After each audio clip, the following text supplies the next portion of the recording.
became president irrespective of all these people being there, doing all of their little nicks and knacks. And if you read the book, you'll realize how they were against me even during the elections and before the election. We all go there on our own.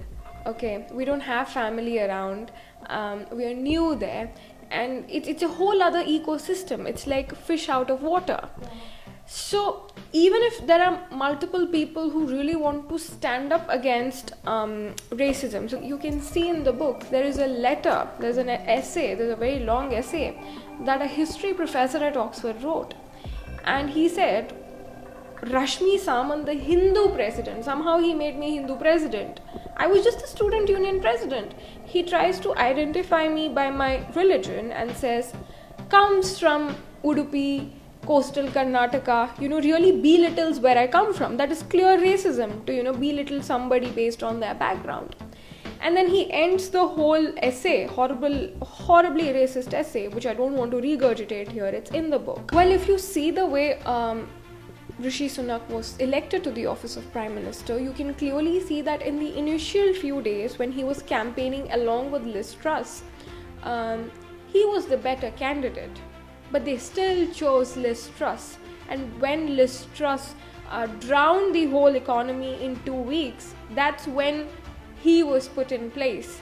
And throughout his campaign, you could see people were making fun of him and his wife performing Goa Puja during Dev Deepavali in the United Kingdom. They were making fun of his Hindu origin as well. Very recently, when he's become Prime Minister, he visited the University of Cambridge and he attended a Ram Katha, and he said, I'm here as a proud Hindu.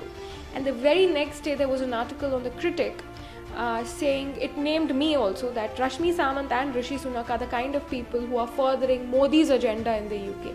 So they always take our identity as leverage to make ad hominem attacks as in baseless accusations, just trying to defame, vilify someone. So I think it's been an active part of his premiership as well.